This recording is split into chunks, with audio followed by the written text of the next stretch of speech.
నమస్తే, welcome to dot news. నేను Gayatri. 175 assembly నియోజకవర్గాలు, 25 పార్లమెంట్ సెగ్మెంట్స్. ఈ మొత్తం వాటిలో కాకినాడది ప్రత్యేక స్థానం. ఎందుకంటే పోర్ట్ ఏరియా చూసినా, వాణిజ్యపరంగా అండ్ సామాజిక వర్గాల పరంగా ఏ రకంగా చూసినా కాకినాడది ప్రత్యేక స్థానం. మరి ఆ ఎంపీ సీటు కోసం చలమలశెట్టి సునీల్ గారు 15 సంవత్సరాల నుంచి కలగంటున్నారు. 3 సార్లు 3 డిఫరెంట్ పార్టీస్ నుంచి ఆయన పోటీ చేశారు. బట్ ఆయన విజయం వరించలేదు. అయినా కూడా పట్టు వదలని విక్రమార్కుల్లా ఆయన ప్రయత్నిస్తూనే ఉన్నారు. మరి ఈసారి ఆ ఎంపీ స్థానాన్ని కైవసం చేసుకోవాలన్న కల సాకారం కాబోతుందా? ఈ ఫెయిల్యూర్స్ నుంచి ఆయన ఏం నేర్చుకున్నారు? కొత్త స్ట్రాటజీ ఎలా అమలు చేస్తున్నారు? ఆయన మాటలో తెలుసుకుందాం. నమస్తే అండి సునీల్ గారు, ఎలా ఉన్నారు?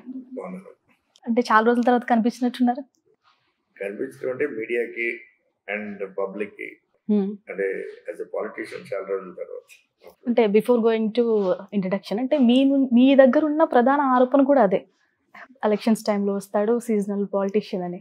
సో దానికి మీరేం సమాధానం చెప్తారు? అంటే ఎలక్షన్ టైంలో నిత్యం, ఎందుకంటే సిన్స్ నేను ఇండియా వచ్చిందే రాజకీయాల్లో 2009లో కంటెస్ట్ చేశాను. సో వచ్చినప్పుడు కాడి నుంచి నిత్యం ఇక్కడే ఉండడం జరిగింది. అలాగే at the same time Kakinada ప్రాంతంలో ఇఫ్ యూ సీ పొలిటీషియన్కి ఎలక్షన్, ఎందుకంటే యూజువల్ ఎలక్షన్ టైంలోనే అందరి దృష్టి మా మీద ఉంటుంది. పోస్ట్ ఎలక్షన్స్ నేను ఆల్మోస్ట్ గత 12 ఏళ్ళు కూడా 3 ఎలక్షన్లకి కూడా ఫుల్ టైం అక్కడే ఉండి రాజకీయం చేయడం జరిగింది. అట్ ద సేమ్ టైం ఎందుకంటే అప్పుడు పరిస్థితులు ఏంటంటే జగన్ గారు ప్రజారాజ్యంలో కొత్త పార్టీ, సో పార్టీని కింద స్థాయి నుంచి బిల్డ్ చేయాల్సి వచ్చింది కాబట్టి ఫస్ట్ టైం కంటెస్ట్ చేసిన ప్రజారాజ్యంలో కింద నుంచి తిరగటం, రెండోసారి జగన్ గారు కొత్తగా వైఎస్ఆర్ కాంగ్రెస్ పార్టీ పెట్టడం. సో ఆయన నాకు పిలుపునిచ్చి స్టార్ట్ చేసినప్పుడు కూడా పార్టీ బిగినింగ్ నుంచి ఉండడం వల్ల, సో ఆయన కూడా లేదు నాతో ట్రావెల్ చేయాలని ఆయన రిక్వెస్ట్ చేయడం వల్ల అప్పుడు కూడా చివరి దాకా ఉంటాం. అలాగా 12 ఏళ్ళు ఫుల్ టైం రాజకీయం చేయడం జరిగింది. ఓన్లీ ఈ మూడోసారి ఎలక్షన్ తర్వాతే కోవిడ్ తర్వాత గ్యాప్ వచ్చిన తర్వాత నేను కూడా let me focus on my బిజినెస్లో కూడా, ఎందుకంటే 3 సార్లు ఎలక్షన్స్లో గెలిచి సాధించలేదు, అట్లీస్ట్ యాజ్ అన్ ఆంటర్ప్రెన్యూర్ చేయొచ్చు అన్న ఉద్దేశంతోనే మళ్ళీ ఈ 4 ఏళ్ళలో కూడా వ్యాపారంలో యాక్టివ్గా పాల్గొనడం జరిగింది. దానివల్ల కూడా లోకల్గా ఒక 2-3 వేల మందికి ఉద్యోగాలు ఇవ్వడం జరిగింది.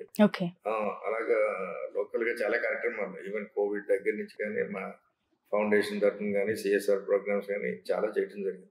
కానీ not with the political face. అదే మీకు మైనస్ అనుకోవచ్చా?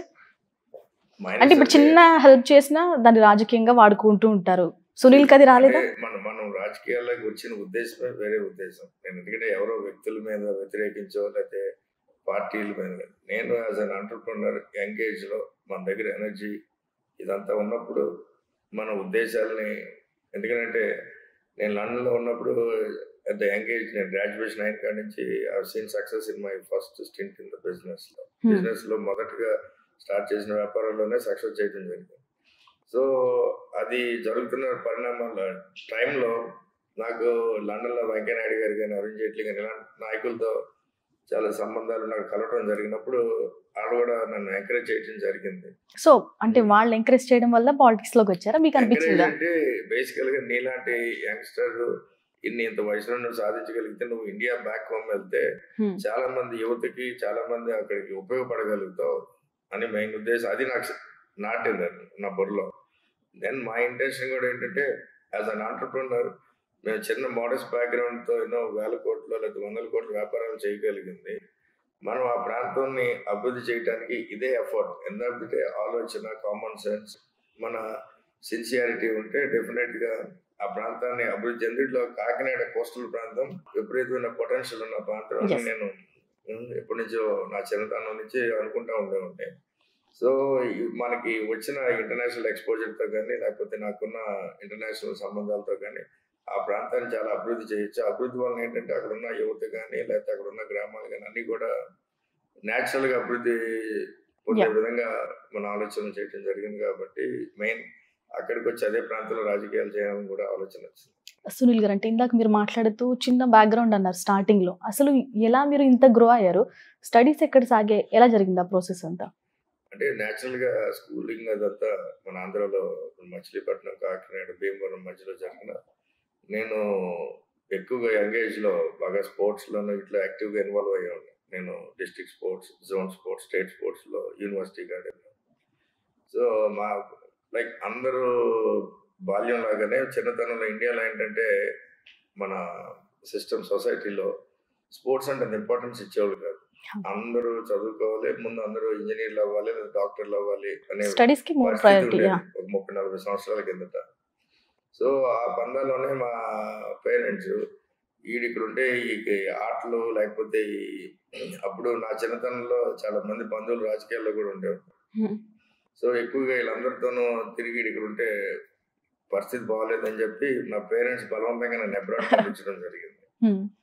సో ఆ ప్రాసెస్ లో అబ్రాడ్ వెళ్ళిన తర్వాత మనకి ఎంతమంది ఫ్రెండ్స్ ని బంధువుల్ని అందరినీ పేరెంట్స్ ని వదిలేసి అక్కడికి వెళ్ళినప్పుడు బికాజ్ 30 ఏళ్ళ కిందట పరిస్థితులు వేరు. అక్కడ అంతమంది ఇండియన్స్ ఉండేవాళ్ళు కాదు వెళ్ళిన చదువుకునే ప్లేస్ లో. సో అక్కడికి వెళ్ళిన తర్వాత అందరినీ చూసిన తర్వాత ఇక్కడ ఉన్నప్పుడేమో మనం కూడా చాలా అందరితో పాటు సమానం అనుకునే పరిస్థితులు. అక్కడికి వెళ్ళేటప్పటికి వాళ్ళందరినీ చూసిన తర్వాత అందరికన్నా మనమే టూరిస్ట్ లాగా ఉన్నామంటే ఈ స్కూల్లో కానీ ఈ ప్లేస్ లో కానీ అని ఉండేది. అట్ ద సేమ్ టైం నాకు చిన్నతనం నుంచి నేను సెల్ఫ్ రెస్పెక్ట్ పెరిగిన ఉండే. ఇప్పుడు అంతేగా నేను ఎవరు లోకు కానీ తక్కువగా ఉండే విధానం కాదు. ఎందుకంటే if I see I always okay మనం కూడా ఆ స్థాయికి వెళ్ళాలనే ఆలోచనతోనే నేను స్కూల్లో ఉన్నప్పటి నుంచి అది బాగా నాటుకుని ఉండిపోయేది. సో అందుకనే నేను చదువుతున్నప్పుడు పార్ట్ టైం జాబ్స్ చేసేవాడిని. ఎందుకంటే నా మిగతా ఫ్రెండ్స్తో స్టూడెంట్స్ అదే సేమ్ లైఫ్ స్టైల్ మెయింటైన్ చేయాలి కాబట్టి నాకు ఎక్స్ట్రా మనీ కావాలి కాబట్టి నేను కాలేజ్ అయిపోయిన తర్వాత వేరే చోట్ల ఉద్యోగాలు చేసేవాడిని. అలాగే మళ్ళీ గ్రాడ్యుయేట్ అయిన తర్వాత కూడా నేను జాబ్ చేస్తూ కూడా నేను వేరే బిజినెస్ మీద ఆలోచన చేసి ఆ ప్రాసెస్ లో అనుకోకుండా నేను టెక్నాలజీ కంపెనీ పెట్టడం జరిగింది. ఆ టెక్నాలజీ కంపెనీ నుంచి టెలికాం బిజినెస్ పెట్టడం జరిగింది. ఈ రెండు కూడా తక్కువ టైంలోనే బాగా సక్సెస్ సాధించడంతో మిగిలిన అన్ని కూడా పొందగలిగాను. అలాగే ఆ సక్సెస్ తో పాటు నేను అక్కడ వేరే రకాలు చాలా అదర్ బిజినెస్ కూడా ఈ కామర్స్ బిజినెస్ కానీ అలాగే హాస్పిటాలిటీ ఇండస్ట్రీలో నేను అక్కడ రెస్టారెంట్ పబ్ అయి పెట్టడం జరిగింది. సో ఇలాగా 4-5 రకాల బిజినెస్ చేయటం ముఖ్య ఉద్దేశం కూడా ఏంటంటే అప్పుడే ఇండియా నుంచి అదర్ స్టూడెంట్స్ కానీ వీళ్ళందరూ యూరోప్ రావటం కానీ యుఎస్ వెళ్ళటం కానీ మొదలైంది బాగా, అంటే యాజ్ ఎ స్టూడెంట్స్. సో ఇలాగా నేను స్టార్ట్ చేసిన ప్రతి దాంట్లోనూ మనకి ఎవరో ఒకరు డిఫరెన్స్ వచ్చేవాళ్ళు ఇక్కడి నుంచి. సో వాళ్ళందరినీ కూడా అందులో ప్లేస్ చేయటం, ఎవరో ఒకరికి ఏదో రకంగా ఉపయోగపడతాం అన్నది మాకు ఫస్ట్ నుంచి న్యాచురల్ గా ఎస్టాబ్లిష్ అయింది. ఓకే, ఆ హెల్పింగ్ అయితే స్టార్టింగ్ నుంచి ఉంది. కానీ అప్పుడు రాజకీయాల్లోకి రావాలి అని ఎప్పుడైనా అనిపించింది? అసలు మనకి నా రాజకీయాలు అన్నది జస్ట్ 2007లో సడన్ గా జరిగిన ఒక చిన్న పరిణామం అంతేగాని అప్పుడు దాకా నాకు ఎప్పుడు ఎంతమంది హెల్ప్ చేస్తే మనకేదో పొలిటికల్ గా అక్కడికి వెళ్ళి చేయాలనే ఉద్దేశం ఎప్పుడు లేదు. అండ్ అలాగే ఫౌండేషన్ కూడా నేను ఎప్పుడు ప్లాన్ గా చేసింది లేదు. సడన్ గా డిసైడ్ అయ్యింది 2008లో డిసైడ్ అయ్యాను. And at the same time మా తమ్ముడు బ్రదర్ స్టార్ట్ చేసిన గ్రీన్ కో గ్రూప్, అంటే we are all backbone to that foundation. అది స్టార్ట్ అయినప్పుడు మేమందరం లండన్లోనే ఉన్నప్పుడు మొదలైన నేను పొలిటికల్కి రాజకీయాల్లోకి వెళ్తాను, అందుకని నేను అందులో ఇన్వాల్వ్ అవ్వలేను. వాళ్ళు మహేష్ అండ్ గోపి ఇద్దరు కలిసి they said green co. So 2 జర్నీలు అప్పుడే స్టార్ట్ అయ్యి 2 ఇండియా వచ్చి సపోర్ట్ చేశారా family members? Of course all through support. అంటే నా మెయిన్ సపోర్ట్ కావాల్సింది మనం 3 సార్లు ఓడిపోయిన టైంలో సపోర్ట్ కావాలి, గెలిచినప్పుడు సపోర్ట్ ఏముంటుంది. అంటే స్టార్టింగ్ లో నీకెందుకు బిజినెస్ చేసుకో బాగా, పాలిటిక్స్ ఎందుకు? అంటే మాకు ఆల్ మై సిబ్లింగ్స్ అంటే నా బ్రదర్స్ కానీ మా అందరికీ కూడా మాకు నచ్చిన పని చేయడానికి ఎప్పుడు మా పేరెంట్స్ నుంచి ప్రోత్సాహం ఉండేది. వాళ్ళు అబ్రాడ్ పంపించడం వరకే వాళ్ళు ఇది తీసుకున్నారు, కానీ అక్కడి నుంచి మేము చేసిన ప్రతి పనిని వాళ్ళు ఎంకరేజ్ చేస్తారు. మీరు బాగున్నారా, హ్యాపీగా ఉన్నారా అనే ఉద్దేశంతో వాళ్ళు ఉండేవాళ్ళు తప్పితే. అండ్ మాకు కూడా ఏంటంటే మేము చేసిన ఏ పని ఇష్టమైన పనే చేసాం. కానీ సో వెన్ యూ డూ ఆ ఇష్టమైన పని చేసిన కష్టమైన we will face it like politics. Politics ఇప్పుడు టఫ్ గా అనిపిస్తుందా? పాలిటిక్స్ ఈజ్ ఆల్వేస్ కష్టమైన పని. ఇప్పుడు నన్ను ఎవరైనా చాలా మంది చాలా రాజకీయాల్లోకి రమ్మంటారు. రాజకీయాల్లోకి రావాలంటే lot of preparation you have to do. So if you made for that మీరు అది ఎంజాయ్ చేయగలిగితేనే, ఎందుకంటే ఎంజాయ్ అంటే ద ప్రాసెస్ ఈజ్ ఎంజాయ్. ఇప్పుడు మనం వెళ్ళి స్పోర్ట్స్ ఆడతాం, ఏషియా కప్ లోనో ఒలింపిక్స్ లోనో. సో అక్కడికి వెళ్ళటం అన్నది దట్స్ హోల్ ప్రాసెస్ ని మనం ఎంజాయ్ చేయాలి. కానీ అరే నాకు మెడల్ రాలేదనేది అదే ఒక పెద్ద స్టెప్. సో పాలిటిక్స్ లో మీకు ఇష్టంగా చేసినప్పుడు మీరు 10 మంది, ఎందుకంటే first thing is politics is అందరూ ఏమనుకుంటారంటే ఇదేదో ఫ్యాన్సీ జాబ్, ఫ్యాన్సీ ప్రొఫెషన్ అనుకుంటారు. First it's also not at all a fancy profession, it's a big responsibility. And second it's a big త్యాగం. ఈ రెండింటికి రెడీ అయితేనే సాక్రిఫైస్ రెస్పాన్సిబిలిటీ, ఈ రెండు తీసుకోగలిగితేనే you should get into politics. Otherwise అంటే 3 సార్లు 3 డిఫరెంట్ పార్టీలు, ఎప్పుడైనా బ్యాక్ చూసుకున్నప్పుడు ఏమైనా రిగ్రెట్ ఫీల్ అయ్యారా? నో అండి. అంటే ఐఎమ్ ఆల్వేస్, అందరూ ఏంటంటే చాలా మంది చెప్తా ఉంటారు, నేను ఎలక్షన్ రిజల్ట్ వచ్చిన మన్నాడు నుంచి నా పనిలో నేను ఇన్వాల్వ్ అయిపోయి ఉంటాను. అంటే బికాజ్ పొలిటికల్ గా మీరు అన్నట్టు దూరంగా వెళ్ళిపోయారు అంటారు అంటే, ఎందుకంటే టిపికల్ గా పాలిటిక్స్ లో ఒకసారి ఓడిపోతేనే తట్టుకుంటాం చాలా కష్టం. కానీ దానికన్నా ముందు ఏ పాలిటీషియన్ కన్నా బడింగ్ పాలిటీషియన్ పాలిటిక్స్ లో ఉన్న వాళ్ళకి ఒక ఎమ్మెల్యే సీట్ రావాలన్నా, ఒక ఎంపీ సీట్ రావాలన్నా 20-25 ఏళ్ళు కష్టం ఉంటుంది. చాలా మందికి అంత కష్టపడినా సీట్లే రావు. కానీ ఫార్చునేట్ గా ప్రతిసారి నేను వచ్చిన ప్రతి పార్టీ నన్ను ఓడిపోయిన సీట్లు ఇస్తున్నాయి. అండ్ ఓడిపోయిన అంటే ఓటం అన్నది how you look at it. But for me, నా ఫస్ట్ ఎలక్షన్ లోకి వెళ్ళాను, కొత్త పార్టీ చిరంజీవి గారి రాష్ట్రంలో ఎక్కడ రాని మెజారిటీ నాకే వచ్చింది, ఎక్కడ రాని ఓట్లు యాజ్ అన్ ఎంపీ క్యాండిడేట్ నాకే వచ్చింది. అంటే అంతమంది అభిమానాన్ని షార్ట్ టైంలో నా ఫస్ట్ ఎలక్షన్ లోనే పొందాను అని ఉండేది. ఎందుకంటే ఇఫ్ నాలో డిఫీట్ అనేది ఉంటే ఆ రోజు నుంచి నేను రాజ్యసభకి షార్ట్ కట్లు ఎలా వెళ్ళిపోవాలి ఢిల్లీ అని చూసేవాడిని.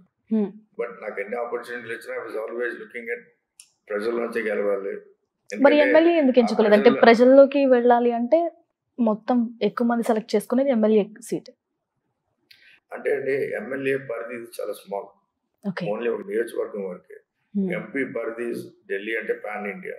సో నేను ఎంపీ దాకా ఢిల్లీలోకి వెళ్ళగలిగితే నాకున్న సంబంధాలతో, నాకున్న అవుట్లుక్తో, నాకున్న ఇంటర్నేషనల్ ఎక్స్పోజర్తో ఆ ప్రాంతానికి కానీ, మన రాష్ట్రానికి కానీ, భారతదేశానికి కానీ మన contribution will be at large. ఆ ఆలోచనతో ఉన్నవాడిని కాబట్టి ఫస్ట్ నుంచి ఎంపీ అనుకున్నాను. అండ్ రెండోది, నా టైం ఎక్కువ అక్కడ ఊళ్ళో కూర్చుంటాం కన్నా మై టైం ఎక్కువ నేను ఢిల్లీలో స్పెండ్ చేయగలిగితే, లేకపోతే ఎక్కువ నేను ఇప్పుడు ఇంటర్నేషనల్ కాన్ఫరెన్సెస్ వెళ్ళగలిగితే దాని ఇంపాక్ట్ ఎక్కువ ఉంటుంది. ఇప్పుడు మీకు కాకినాడ పోర్ట్స్ ఉన్నాయి, కాకినాడ SEZ ఉంది. సో SEZలోకి గత 20 ఏళ్ళ నుంచి కూడా అనుకున్నాను, ఎక్కువ ఇండస్ట్రీస్ రాలేదంటే దాన్ని వెళ్ళి మార్కెటింగ్ చేయాలి. Your as an MP is an marketing person for the local economy. As an MP నేను వెళ్ళాక లోకల్ ఎకానమీని బిల్డ్ చేయగలగాలి.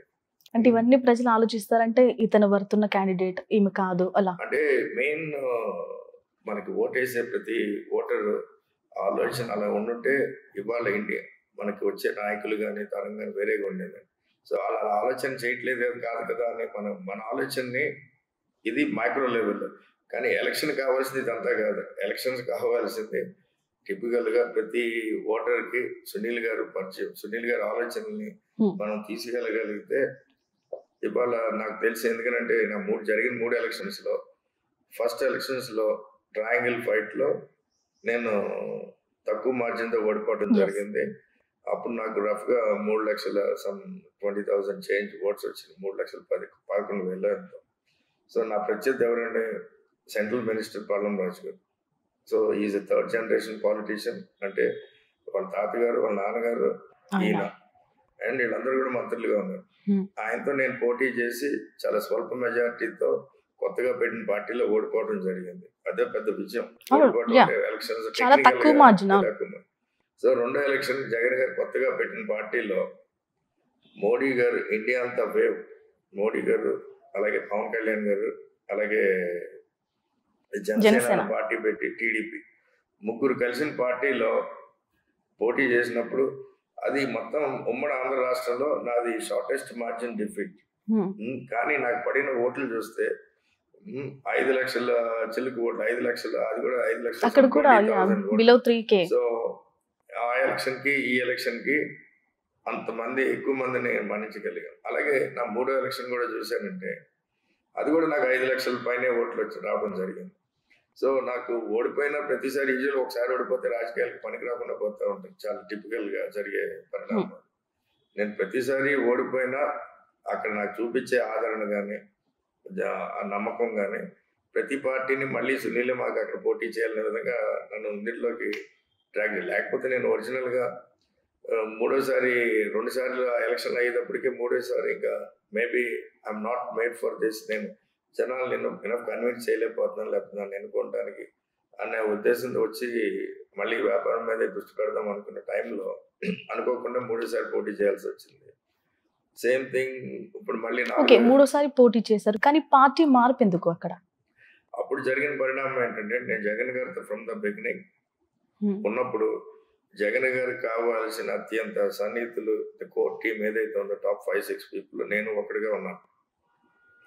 ఉండి దట్ హోల్ జర్నీ నాకు 2014 ఎలక్షన్ కానీ 14 నుంచి 18 దాకా కానీ ఆయనతో అదే స్థాయిలో అదే రకంగా పనిచేయడం జరిగింది. మనం పనిచేసినప్పుడు యాజ్ ఐ టోల్డ్ యూ, మా ఆలోచన అంతా కూడా నేను జగన్ గారికి ఏ విధంగా కాంట్రిబ్యూట్ చేయగలను, పార్టీకి ఏ విధంగా కాంట్రిబ్యూట్ చేయగలను ఆలోచనతో పనిచేసేవాడిని తప్పితే నేను ఎంపీగా గెలవాలంటే ఇవన్నీ చేయక్కర్లేదు. ఎంపీగా గెలవాలంటే 2 నెలల ముందు ఎలక్షన్స్లో నామినేషన్ టైంలో సీట్ తెచ్చుకునే గెలుస్తూ ఉంటాం. నేను నా మీద గతంలో పోటీ చేసిన వాళ్ళైనా టిపికల్గా జరిగేది అది. కానీ నేను దిస్ హోల్ ప్రాసెస్, నేను అప్పుడు ఇన్వాల్వ్ అయిన ప్రాసెస్ అంతా ఏంటి, పార్టీకి నేను ఒక కీలకమైన వ్యక్తిగా పార్టీకి నాకున్న ఆలోచనలతో కాంట్రిబ్యూట్ చేసి పార్టీని ఎస్టాబ్లిష్ చేయాలనే ఉద్దేశంతో పనిచేసినాం. సో దగ్గరికి వచ్చేటప్పటికి మాకు కొన్ని, ఎందుకంటే మనల్ని నమ్మి పార్టీకి వచ్చిన కొంత లీడర్స్ని ఆ రోజు నేను న్యాయం చేయలేకపోయాను పార్టీ తీసుకున్న నిర్ణయాలకి అని చెప్పి నేను అలా విభేదించడం జరిగింది. సో ఆ విభేదించి లాస్ట్లో బయటకు వచ్చిన సమయంలో యూనో అనుకోకుండా కారణాలు రావడం, లేకపోతే అప్పుడే పోటీ చేసేవాడే కాదు. కానీ జగన్ గారు మళ్ళీ నన్ను కౌరు పెట్టి నన్ను జరిగిన అప్పుడు కొన్ని ఇవన్నీ పర్సనల్ ఎమోషనల్, ఎందుకంటే మనం ఇవన్నీ కన్నా పక్కన పెడితే అసలు మనకు టైం బాగోకపోతే కొన్ని నిర్ణయాలు మన చేతిలో ఉండమంటారు చూసారు. ఇదొకటి అంటే సునీల్ గారు, అంటే మీకోసం వీనికి నిర్ణయాలు ఇచ్చే వాళ్ళు కూడా సరిగా లేరు అన్న ఒక థాట్ కూడా ప్రజలు మాట్లాడుకుంటారు, ఎవరో గైడెన్స్ సరిగా లేదు అంటే అది సహజం అండి. ఓటమికి 100 కారణాలు ఉన్నాయంటే, కానీ గెలుపు కావాల్సిన ఓన్లీ 1 రీజన్. సో అదే నేను ఆ 1200 లేదా 2000 ఓట్లు వచ్చుంటే ఇవన్నీ మర్చిపోయాడు, ఇవన్నీ మాట్లాడేవాళ్ళు కాదు.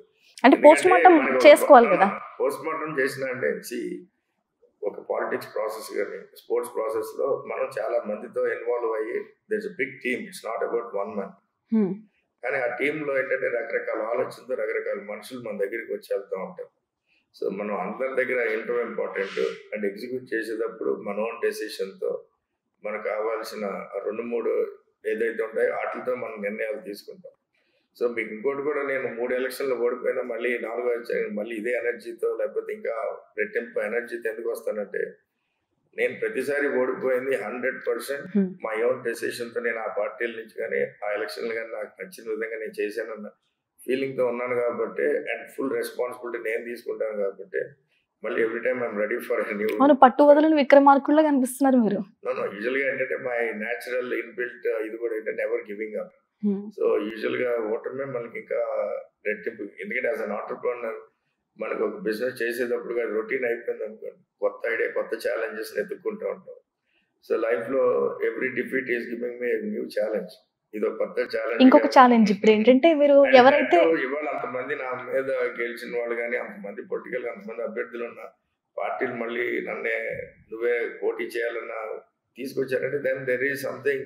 ఎందుకంటే పార్టీలు కూడా ఊరికనే మనల్ని పిలిచి పోటీ చేయమని, ఎందుకంటే జనాల్లో ఆ మూడ్స్ని బట్టి జనాల్లో ఉన్న దీన్ని బట్టి. సో అంతమంది స్టిల్ మనం నమ్మున్నారు, మనకు కూడా తిరిగి ఉన్నారన్న అగైన్ ఆ ఆలోచనతోనే మళ్ళీ నేను 4వసారి కూడా ఇప్పుడు కమిట్మెంట్ అవుతుంది. ఈ 4వసారి ఛాలెంజ్ ఏంటంటే, మీరు ఎవరైతే చేతులు ఓడిపోయారో ఆ ప్రత్యర్థులు ఇప్పుడు మీకు వర్క్ చేయాల్సిన అవసరం ఉంది. ఆ ఎమ్మెల్యేలు కూడా కంటెస్ట్ చేస్తున్నారు కదా. సో వాళ్ళతో ఎలా ఉండొచ్చు, మీకు సపోర్ట్ చేస్తారనుకుంటున్నారా? For me as I told you ముందే, మీకు నాకు పొలిటికల్ గా పోటీ చేసినప్పుడు నాతో పోటీ చేసి ప్రత్యర్థులందరూ నాకైతే బాగా ముందు నుంచి పరిచయస్తులే, ఫ్రెండ్స్ ఆర్ ఫ్యామిలీ కూడా ఉంటుంది. నర్సింగ్ మ్యాన్ ఉన్నారంటే మేనమామ. ఓకే. సో నాకు ఎలక్షన్స్ ఆ 2 నెలల ప్రాసెస్లోనే నా ప్రత్యర్థులుగా చూస్తాను. కానీ ఎలక్షన్ అయిపోయిన తర్వాత ఎవరి పని వాళ్ళదే. అండ్ ఆ వెండేటా పాలిటిక్స్లో కానీ లేకపోతే పర్సనలైజ్ పాలిటిక్స్లో కానీ నేను ఎప్పుడు I was never involve like that. అందుకనే నన్ను ఇవాళ లీడర్స్ అందరితోనూ కలిసి పనిచేస్తున్నాను. అలాగే పార్టీలు అందరూ కూడా నన్ను ఆహ్వానం చేయడానికి కూడా చనువు తీసుకుంటే, ఎందుకంటే సునీల్ ఎప్పుడు పర్సనల్ పాలిటిక్స్ చేయడు ఈ నాలెడ్జ్. ఫర్ మీ ఆల్సో నేను వచ్చి ఈ ప్రాంతానికి కానీ మనుషులు కానీ ఏం చేయగలుగుతానన్న ఆలోచనతో ఎప్పుడు ఉంటాను. కానీ నాకు ఆడ కూడా నచ్చినోడు వచ్చాడు, ఆడికి పొజిషన్కి ఎలా వెళ్ళాలి అలా వెళ్ళాలని. ఎందుకంటే నా మీద గత ఎలక్షన్స్లో పర్సనల్గా క్రిటిసిజం వచ్చిన నేను ఎప్పుడు దాని కౌంటర్ ఇచ్చిన దాఖలాలే లేవు. అంటే ఒక పని చేసిన తర్వాత అది ఫెయిల్ అయితే మనం దాని నుంచి ఎంతో కొంత నేర్చుకుంటాం. ఈ 3 ఫెయిల్యూర్స్ నుంచి సునీల్ ఏం నేర్చుకున్నారంటే ఏం చెప్తారు?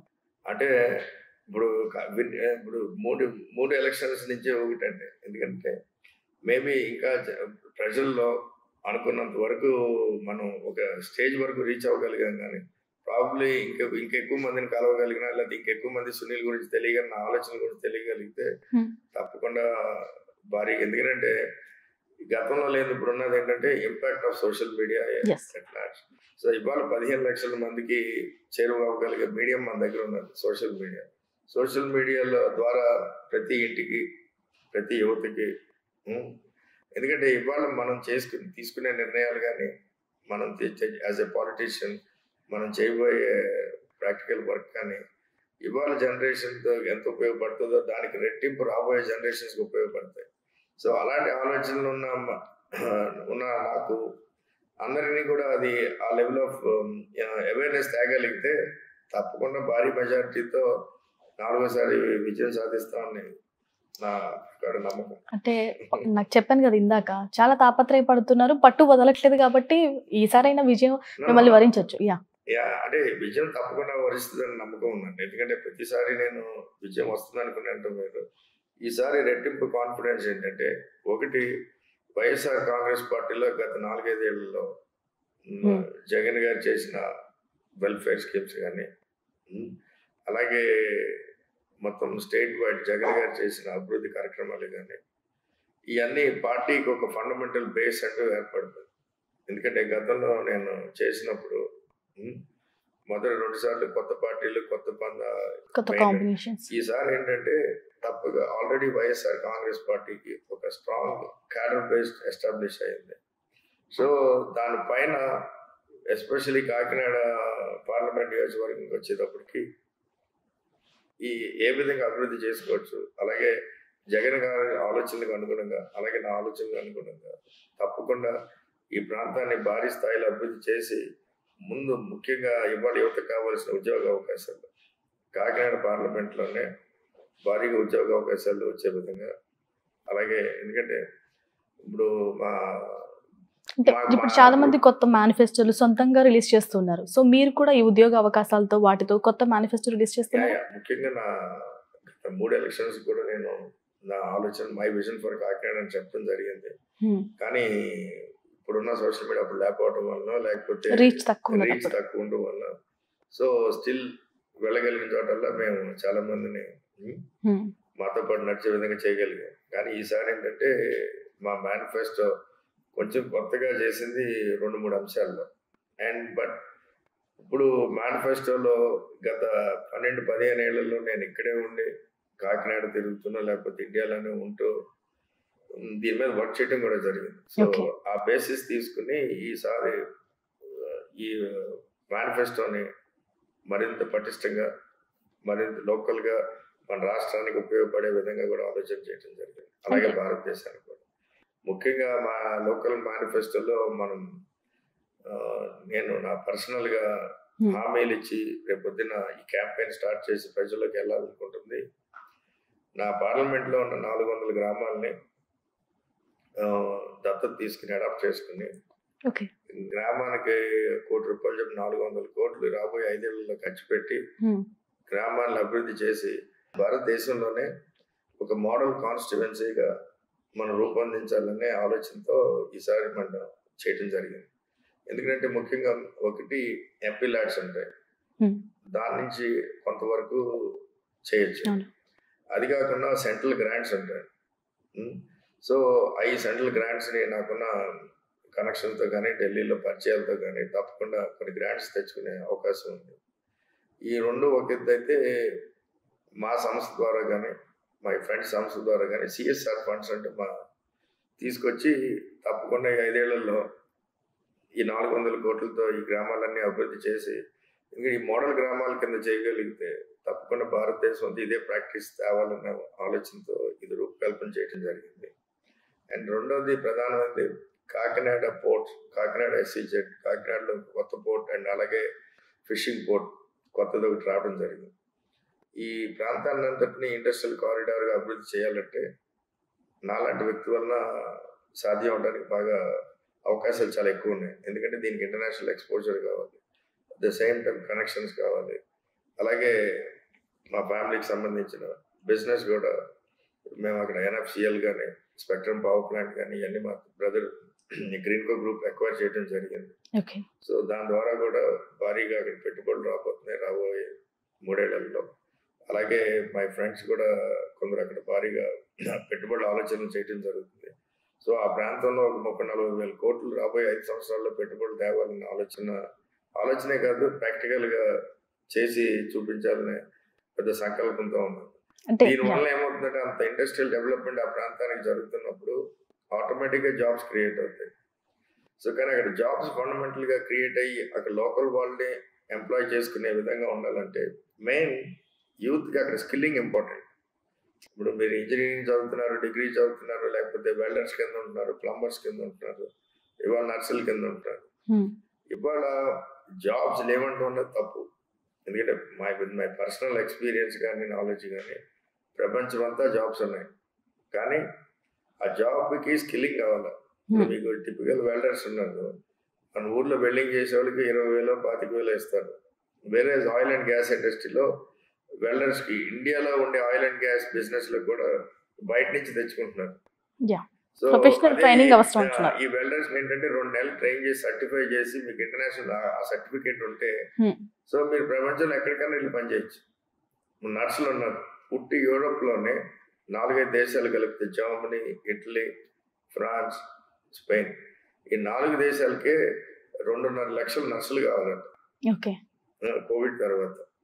అంటే మ్యాన్ పవర్ ఎక్స్పోర్ట్ చేద్దాం. India's biggest natural resource is humans. ఇవాళ ప్రపంచంలో చైనా కన్నా దాటి యంగ్ పాపులేషన్ ఉన్న country India. More than 50% as Indian young. వీళ్ళందరినీ ఏంటంటే ప్రాపర్ గా ఆ జాబ్ మ్యాచింగ్ స్కిల్లింగ్ చేయగలిగితే మై విజన్ ఫర్ కాకినాడలో ఏంటంటే ఓ పెద్ద హ్యూమన్ ఫ్యాక్టరీ పెట్టాలి. సో ఆ ఫ్యాక్టరీ ఉద్దేశం ఏంటంటే అందరినీ కూడా స్కిల్లింగ్ చేసి వాళ్ళకి ఆ job specific, like for example మీకు వెల్డర్స్ చెప్పాను, ఆ సర్టిఫికేట్ ప్రోగ్రామ్ తో అతన్ని మెయిన్ స్ట్రీమ్ లోకి వెళ్ళేదండి. ఇప్పుడు మీకు అదే యూరోప్ లో ప్లంబర్ ఉన్నాడు అనుకోండి, సాఫ్ట్వేర్ ప్రోగ్రామర్ కి ప్లంబర్ కి ఒకటే జీతం. ఎందుకంటే అక్కడ dignity of labour is based on the skill. So మీకు నర్సులు ఉన్నారు, నేను అదే హ్యూమన్ ఫ్యాక్టరీ నర్సులకి ఆ 3 నెలల ట్రైనింగ్ ఇచ్చాను అనుకోండి, ఇవాళ రెడీగా ఆల్ దీస్ నర్సెస్ ఇక్కడ 25,000, 30,000, 40,000 పనిచేసే వాళ్ళకి అక్కడ 4-5 లక్షల రూపాయలు జీతాలు వస్తాయి. అంటే వింటుంటే చాలా ఇంట్రెస్టింగ్ గా ఉంది. ప్రాక్టికల్ గా వెరీ మచ్ డోబుల్. ఇవాళ ఇండియా ఆల్రెడీ ఆ దేశాలన్నీ కూడా సెంట్రల్ గవర్నమెంట్ అర్జించడం జరుగుతుంది. సునీల్ గారు, అంటే రాజకీయాల్లోకి వచ్చిన ప్రతి వ్యక్తి ఇలాంటి మాటలు చెప్తారు, బాగుంటాయి, కానీ ఓట్లు వేసిన తర్వాత గెలిచిన తర్వాత వాళ్ళ దారి వాళ్ళు చూసుకుంటారు అంటే ఏం సమాధానం చెప్తారు? అంటే మోస్ట్లీ బిజినెస్ మ్యాగ్నెట్స్ రాజకీయాల్లోకి వచ్చేది కూడా ప్రొటెక్షన్ కోసం అని ఒక మాట్లాడతారు. అంటే నాకు దీంట్లో ఏంటంటే ఆంటర్‌ప్రెన్యూర్, బిజినెస్ మ్యాగ్నెట్స్ వేరే, ఆంటర్‌ప్రెన్యూర్. ఇవాళ ఎస్టాబ్లిష్డ్ బిజినెస్ మ్యాన్ వచ్చేది చాలా తక్కువ మంది ఉంటారు. ఎందుకంటే ఇవాళ వెరీ ఎస్టాబ్లిష్డ్ బిజినెస్ మ్యాన్ వాళ్ళ ఇంపాక్ట్, ఎందుకంటే ప్రపంచంలో ఎకానమీస్ బిల్డ్ చేసిందే ఆంటర్‌ప్రెన్యూర్స్. ఇప్పుడు ఇలాగ ఆలోచనలు శక్తి ఉన్న వాళ్ళే ప్రపంచంలో ఎకానమీస్ బిల్డ్ చేశారు, ఉద్యోగాలు క్రియేట్ చేశారు, ఉద్యోగ అవకాశాలు క్రియేట్ చేశారు. కానీ పాలిటిక్స్ లో ఉండే బిజినెస్ మ్యాన్ వేరే. అంటే ఆ బిజినెస్ మ్యాన్ షాడోతో ఎక్కువ మంది పాలిటిక్స్ లోకి వస్తూ ఉంటారు, కానీ జెన్యున్ ఆంటర్‌ప్రెన్యూర్స్ ఇందులోకి వచ్చి ఈ సాక్రిఫైస్ లేకపోతే ఈ డెడికేషన్ తోను వచ్చేవాళ్ళు వెరీ ఫ్యూ ఉంటారు. ఇందాక మీరు 400 గ్రామాలకి 400 కోట్లు అన్నారు, అది పాసిబుల్ అవుతుంది అనుకుంటున్నారా? అంటే ఇప్పుడు చాలా మంది హీరోస్ కానీ రాజకీయవేత్తలు కానీ సీఎంస్ కానీ దత్తత తీసుకుంటున్నారు, కనీసం ఒక్కసారి కూడా విజిట్ చేయని వాళ్ళు చాలా మంది ఉన్నారు. ఎగ్జాక్ట్లీ. నేను ఇప్పుడు ఈ 3 ఎలక్షన్స్ ఎంతో మంది ఇలా అనౌన్స్మెంట్లు చేయడం జరిగింది చూసాను. నేను ఇది చేయటం, ఎందుకంటే నేను బిఫోర్ నేను ఇంపాక్ట్ చేయగలుగుతాను, అట్లీస్ట్ నా పార్లమెంట్ కాన్స్టిట్యున్సీలో నేను ఇంపాక్ట్ చేయగలిగితే that I can take it to pan India scale. ముఖ్యంగా ఎలా చేయొచ్చు అంటే వెరీ సింపుల్.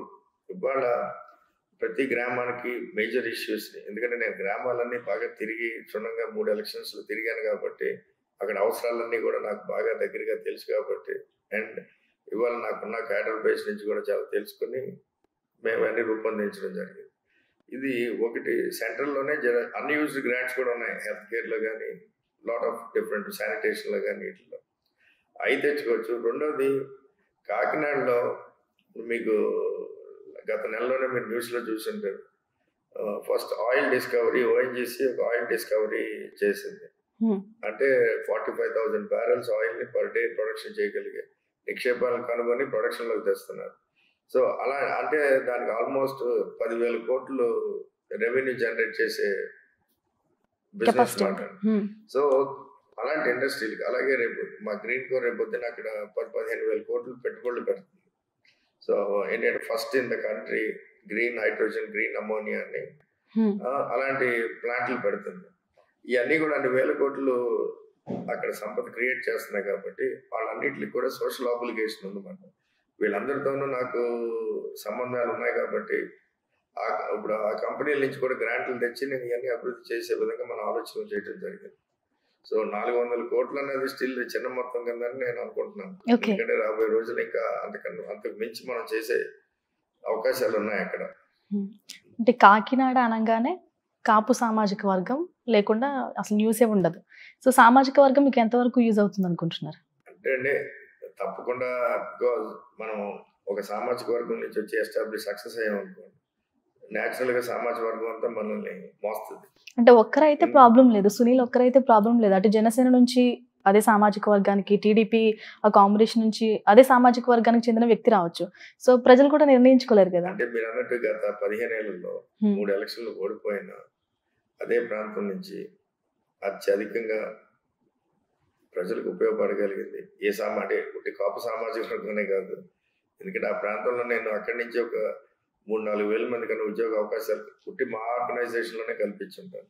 అది కాకుండా జాబ్ మేళాస్ అని చాలా చారిటీ ప్రోగ్రామ్స్ ద్వారా కూడా చాలా మందికి ఉద్యోగ అవకాశాలు కానీ ఉపయోగపడుతుంది. అలాగే హెల్త్ కేర్లో కానీ అలాగే ఎడ్యుకేషన్లో కానీ చాలా చేయడం జరిగింది. సో అలాగే మిగిలిన నాయకులతో కూడా కంపేర్ చేసుకుంటారు. సో ముఖ్యంగా నేను అక్కడ ఉట్టి కాపు సామాజిక వర్గాన్ని ఒక్కడే కాకుండా మిగిలిన అన్ని వర్గాలు కూడా నాతో 3 ఎలక్షన్లో నాతో వెన్నంటి ఉన్నాయి కాబట్టి మనకి ప్రతి ఎలక్షన్లోనూ 5 లక్షల నుంచి ఓట్లు వస్తున్నాయి. ఎందుకంటే అక్కడ ఉన్నది రఫ్గా కాకినాడ పార్లమెంట్ సెగ్మెంట్లో ఉండేది మొత్తం కాపు సామాజిక వర్గం ఉన్నది 5 లక్షల మంది. సో అందరూ ఒక పార్టీకి ఏదో, అందరూ ఒక నాయకుడికి. సో డెఫినెట్గా ఇవాళ గత 15 ఏళ్లలో, ఎందుకంటే మొదటి ఎలక్షన్లో వచ్చి వెళ్ళిపోతాడు అనేవాళ్ళు, రెండో ఎలక్షన్స్ లో మళ్ళీ ఇంకే ఎలక్షన్ తర్వాత మనిషి కనుమరుగైపోతాడు. సో అందరూ నిత్యం అవన్నీ చూస్తూనే ఉన్నారు కాబట్టి how I conducted this whole time. So తప్పకుండా నమ్ముతారు, ఎందుకంటే అలా నమ్మారు కాబట్టి నన్ను పార్టీ ఇప్పించి వాళ్ళ సీట్ ఇవ్వడం జరిగింది. సో అలాగే రేపు జరిగే ఎలక్షన్స్ లో కూడా భారీగా మెజార్టీతో గెలిపిస్తారని కూడా ఆశిస్తున్నాను. అంటే ఇప్పుడు మీ ప్రత్యర్థి ఎవరుండొచ్చు ఇంకా కన్ఫర్మ్ కాలేదు. సతీష్ ఉండొచ్చు, నవీన్ ఉండొచ్చు అంటున్నారు, ఈవెన్ నాగబాబు కూడా ఉండొచ్చు అంటున్నారు. సో అప్పుడు ఎలా ఉండొచ్చు సిచ్యువేషన్? అండ్ ఇంకొకటి, మీరు చిరంజీవి గారికి సన్నిహితులు, ఆయన కూడా చాలా ఇష్టపడతారని విన్నాం. సో ఆయన ఎవరికి సపోర్ట్ చేయొచ్చు అలాంటి కండిషన్ వస్తే? అంటే అండి సపోర్ట్ అన్నది చిరంజీవి గారికి జనసేనకి చేయొచ్చు, ఇవన్నీ రకరకాలు. చిరంజీవి గారికి నాకు మంచి సంబంధాలు, లేకపోతే నా చిన్నతనం నుంచి చిరంజీవి గారిని చూసే మేము కెరియర్ బిల్డ్ చేయడం జరిగింది. స్కూల్ డేస్ నుంచి లండన్ వెళ్ళినా లేకపోతే ఎప్పుడూ ఆయనతో మాకు సంబంధాలు ఉండేది. ప్లస్ ఆయన విషెస్ ఎప్పుడు నేను సక్సెస్ అవ్వాలని ఆయన ఎప్పుడు కోరటం జరుగుతుంది. నువ్వు తప్పకుండా పార్లమెంట్కి వెళ్ళాలని ఆయన నన్ను ఎప్పుడు దీవిస్తూ ఉంటారు. రీసెంట్గా కూడా బ్లెస్సింగ్స్ ఇచ్చారు. బట్ ప్రత్యర్థుల దగ్గరికి వచ్చేటప్పటికి అక్కడ ఉన్న ఏ ప్రత్యర్థి అన్న కాకినాడ పార్లమెంట్ వరకు నాకు ఏదో రకమైన మిత్రుల్లో లేకపోతే బంధువులో నాకు సంబంధం ఉన్న వాళ్ళు నాకు అపోజిషన్గా వస్తూ ఉంటారు. అది ఆనవాయితీ అయిపోయింది. సో ఇప్పుడు కూడా ఎవరు వచ్చినా, ఇప్పుడు ఎందుకంటే మేము చిన్నప్పటి నుంచి as a told sports man, మనం ఆటలాడేటప్పుడు 4 మిత్రులతోనే ఆడతాం. ఆ సగం మిత్రులు అపోజిషన్ లో ఉంటారు, సగం మిత్రులు. సో దిస్ హోల్ ఎలక్షన్ ఈవెంట్కి వచ్చేటప్పుడు ఎవరి పార్టీ వాళ్ళది, ఎవరి ఎలక్షన్ వాళ్ళది. సో బట్ ఎవరు వచ్చినా అందరికన్నా బ్రహ్మాండమైన ఎలక్షన్ చేసి కాకినాడ పార్లమెంట్ నియోజకవర్గంలో కాకినాడ ఓటర్స్ ప్రజలందరి మద్దతు నాకే ఉందని దృఢంగా నమ్ముతున్నాను కాబట్టి. అండ్ ఈసారి వైఎస్ఆర్ కాంగ్రెస్ పార్టీకి 7 ఎమ్మెల్యేలను గెలిపించి సునీల్ని తీసుకొచ్చి మళ్ళీ 4వసారి పోటీ చేసిన కారణాన్ని అట్లీస్ట్ పార్టీకి బలంగా ఆ నమ్మకంతో నన్ను తేవడం జరిగింది కాబట్టి ఆ విధంగా మేమందరం కలిసి మీరు అడిగినట్టు ఇంతకు ముందు గీత గారితో, నర్సింగ్ గారితో, అలాగే దాడిశెట్టి రాజా, చంద్రశేఖర్ రెడ్డి, కన్నబాబు గారు, అలాగే వర్పుల సుబ్బారావు గారు, దౌలూరు దొరబాబు గారు, ఇలాగే 7 ఎమ్మెల్యే అభ్యర్థులతో కలిసి రేపు రాబోయే ఎలక్షన్ చేసి తప్పకుండా వైఎస్ఆర్ కాంగ్రెస్ పార్టీ కాకినాడ పార్లమెంట్లో భారీగా విజయం సాధిస్తామని అందరం భావిస్తాం. అంటే గత ఎలక్షన్ సీన్ రిపీట్ అవుతుంది అనుకుంటున్నారు? అంటే 7 అసెంబ్లీ సెగ్మెంట్స్లో 6 వైసీపీ కైవసం చేసుకుంది, 1 టీడీపీ. సో అది సీన్ రిపీట్ అవ్వచ్చు, అంత స్ట్రాంగ్గా ఉన్నారా? అంటే ఈసారి అంతకన్నా మంచి ఎలక్షన్ జరగాలి. ఎందుకంటే ఇవాళ 50% పైగా అందరికీ ఏదో ఒక జగన్మోహన్ రెడ్డి గారు సీఎం అయిన తర్వాత పథకాలు చేరడం జరిగింది. అండ్ ముఖ్యంగా 80% విమెన్కి ఆయన డైరెక్ట్గా ప్రతి స్కీమ్ని విమెన్ సెంట్రిక్గా చేయడం జరిగింది. సో వాళ్ళందరూ కూడా ఫుల్గా జగన్ గారికి మద్దతుగా ఉన్నారని కూడా నేను కూడా భావిస్తున్నాను. ఎందుకంటే మేము చేసిన సర్వేలు కానీ రిపోర్ట్స్లో కూడా అది కనబడుతుంది. కానీ ఏంటంటే కొంత పార్టీకి కాడర్తో కలిసి పనిచేసే దగ్గర చిన్న చిన్న గ్యాప్లు ఉన్నాయి. అన్నీ కూడా అందరం 7గురితో ఇవాళ, ఎందుకంటే మా నియోజకవర్గంలో ప్రత్యేకించి ఒక 3 చోట్ల చిన్న మార్పులు చేర్పులు జరగడం జరిగింది. సో దానివల్ల ఇప్పుడు దాకా ఎమ్మెల్యేగా ఉన్న ఎమ్మెల్యేలతోనూ లైక్ పర్వత ప్రసాద్ గారు కానీ, పెన్నం దొరబాబు కానీ, లేకపోతే జ్యోతుల చంద్రబాబు కానీ, వీళ్ళందరితోనూ నాకు ముందు నుంచి ఆల్రెడీ సంబంధాలు ఉండటం వల్ల వాళ్ళ ముగ్గురిని కూడా కలుపుకుని మేము కాకినాడలో రేపు రాబోయే ఎలక్షన్స్లో 7 సీట్లు కైవసం చేసే విధంగా పోటీ చేస్తాం. అంటే ఇందాక మీరు అన్నారు అప్పుడు 2014 ఆ టైంలో టీడీపీ, జనసేన, బీజేపీ 3 కలిసా, ఇప్పుడు కూడా అదే కాంబినేషన్ రిపీట్ అవ్వచ్చు. మరి ఎవరు స్ట్రాంగ్గా ఉండే అవకాశం ఉంది? ఆబ్వియస్లీ మీరు వైసీపీ అంటారు. అలా లేదు, తప్పకుండా ముగ్గురు కలిస్తే ఇవాళ మన స్టేట్ పార్టీల పరిస్థితి కన్నా మోడీ గారికి ఉన్న ఇమేజ్తో డెఫినెట్గా బలంగానే ఉంటారు. కానీ గతంలో పోటీ చేసినప్పుడు జగన్మోహన్ రెడ్డి గారు అపోజిషన్ లేదు, కొత్తగా పార్టీ పెట్టారు. బట్ ఇవాళ ముఖ్యమంత్రిగా ప్రజలందరూ 5 ఏళ్ళు చూశారు.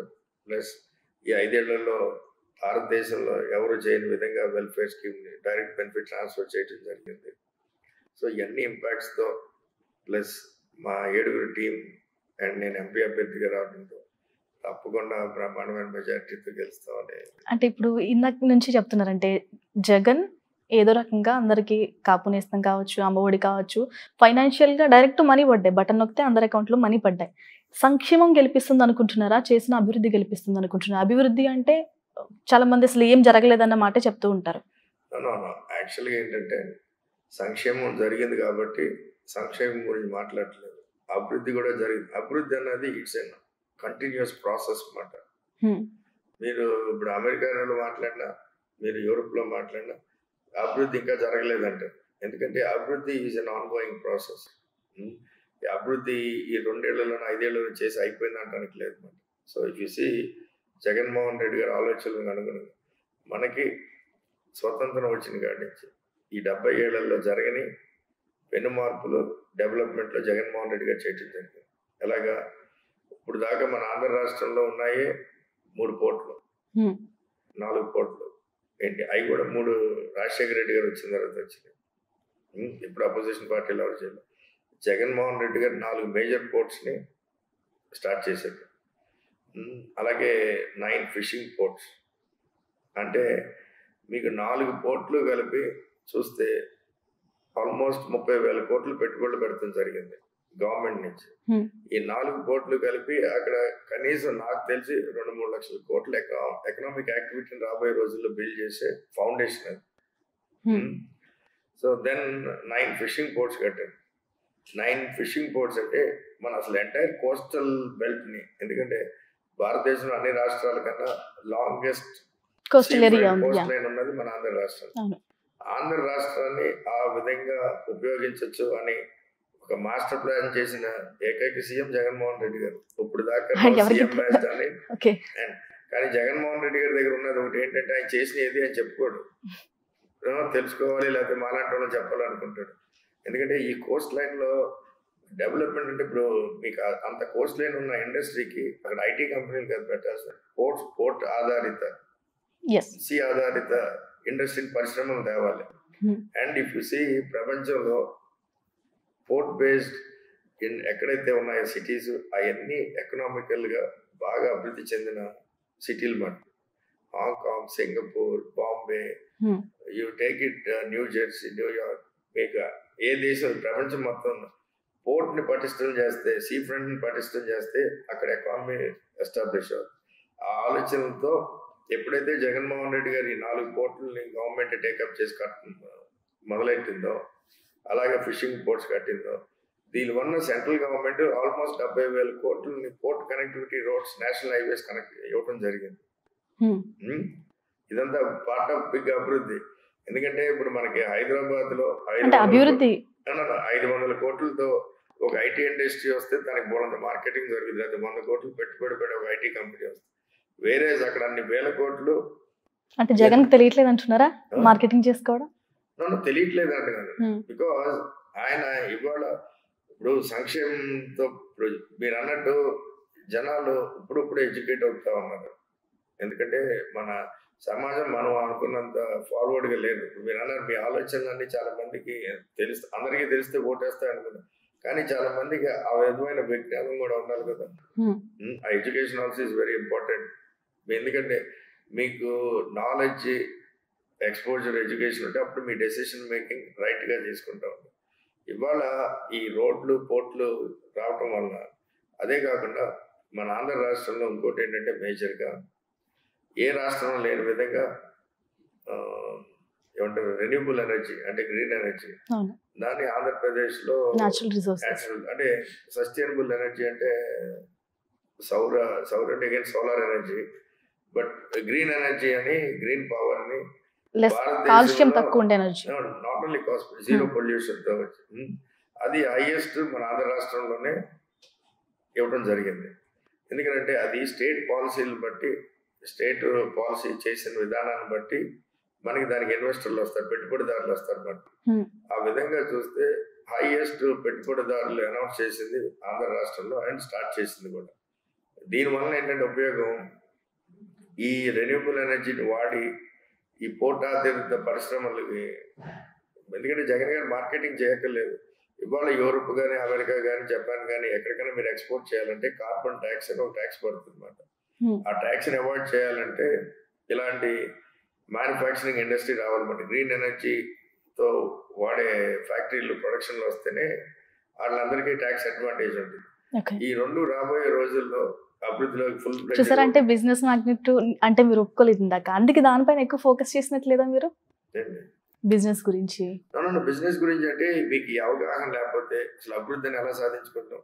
ఇవాళ మీకు ఉద్యోగాలు రావాలి, ఈ ప్రాంతంలోనే ఉద్యోగాలు కావాలి అని అంటే ఇవాళ రావాలంటే ఈ విధమైన ఇండస్ట్రియల్ ఆలోచన జగన్మోహన్ రెడ్డి గారు ఈ విధమైన ఆలోచన చేశారు కాబట్టి రేపు పొద్దున రకరకాల మ్యానుఫ్యాక్చరింగ్ ఇండస్ట్రీలు, ఫుడ్ ప్రాసెసింగ్ ఇండస్ట్రీలు, అగ్రో బేస్డ్ ఇండస్ట్రీలు ఇవన్నీ కూడా మన కోస్ట్ లైన్ లో రాబోతున్నాయి.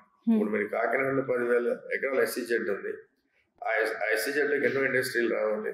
అలాగే మచిలీపట్నం దగ్గర కానీ, కృష్ణపట్నం కానీ, శ్రీ సిటీలో కానీ, అలాగే మీకు వైజాగ్ దగ్గర ఫార్మా సిటీలో కానీ, ఈ అన్ని చోట్ల కూడా ఎప్పుడైతే మీకు ఇలాంటి గ్రీన్ ఎనర్జీ అవైలబిలిటీ ఉన్నదో అక్కడ more and more plants, power ఆధారిత ప్లాంట్స్ ఎక్కువ వచ్చి ఇవన్నీ కూడా ఎక్స్పోర్ట్ ఓరియంటెడ్ రావడం వల్ల ఇక్కడ ఉద్యోగ అవకాశాలు భారీగా పెరిగే అవకాశాలు ఉన్నాయి. అలాగే ఎప్పుడైతే ఉద్యోగ అవకాశాలు వచ్చినాయో, అలాగే జీతాలు ఎక్కువ వచ్చినాయి, లోకల్ గా కూడా మీకు రియల్ ఎస్టేట్ దగ్గర నుంచి, సినిమా ఇండస్ట్రీ దగ్గర నుంచి, ఫుడ్ ఇండస్ట్రీ దగ్గర అన్ని కూడా డెవలప్ అవుతూ వస్తాయి. అంటే 4సారి రాబోతున్నారు. కొత్త వ్యూహాలు ఏమైనా ఉన్నాయా మీ దగ్గర? మేనిఫెస్టోలో కొత్త విషయాలు యాడ్ చేశారు, అవి కాకుండా ప్రజల్లోకి వెళ్ళడం కోసం ఏం చేయబోతున్నారు?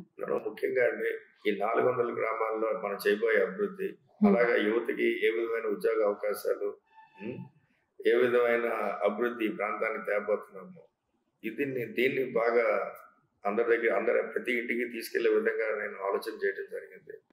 అండ్ ఇవాళ అందరికీ మనం మీ ఇంటర్వ్యూ ద్వారా కూడా చెప్పుకునేది ఏంటంటే బేసికల్గా ఆలోచన చేయాలి ఓటేసేటప్పుడు.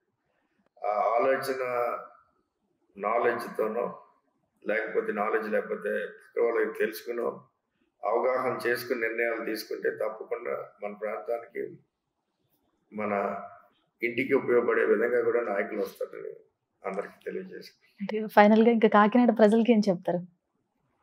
రేపు 2000 ఏప్రిల్ నెలలో జరగబోయే ఎన్నికల్లో 7 నియోజకవర్గాల వైఎస్ఆర్ కాంగ్రెస్ పార్టీ ఎమ్మెల్యే అభ్యర్థుల్ని, అలాగే పార్లమెంట్కి పోటీ చేస్తున్న నన్ను బ్రహ్మాండమైన మెజార్టీతో గెలిపించి మమ్మల్ని ఆశీర్వదించాలని చెప్పి కూడా అందరినీ కోరుకుంటున్నాం. తప్పకుండా మీ అందరి ఆశించిన విధంగా అంతకన్నా గొప్పగా నేను ఆలోచన చేయడం జరిగింది. ఈ ప్రాంతం అభివృద్ధికి, ఈ ప్రాంతానికి తప్పకుండా మళ్ళీ రెండోసారి నేను ఓటు అడగకుండానే మీరందరూ కూడా నన్ను మళ్ళీ ఎన్నుకునే విధంగా కూడా ఆ ప్రాంతాన్ని అభివృద్ధి చేస్తానని కూడా అందరికీ తెలియజేస్తాను. Right, thank you so much Sunil గారు, ఆల్ ది బెస్ట్ మీకు. Thank you. ఈసారైనా అభివృద్ధి చేయగలిగిన వ్యక్తిని చూసి ఓటు వేయాలని కోరుతున్నారు. అలాగే 400 గ్రామాలని 400 కోట్ల రూపాయలతో అభివృద్ధి చేస్తామని, అలాగే కొత్త ఇన్వెస్ట్మెంట్స్, ఆయనకున్న పరిచయాలతో కొత్త ఇన్వెస్ట్మెంట్స్ని తీసుకొస్తామని కూడా ఆయన హామీ ఇస్తున్నారు. చూద్దాం మరి ప్రజలు ఎవరిని ఎన్నుకుంటారో. ఇది వాళ్ళ సునీల్ గారితో స్పెషల్ ఇంటర్వ్యూ. నమస్తే. Please subscribe dot news.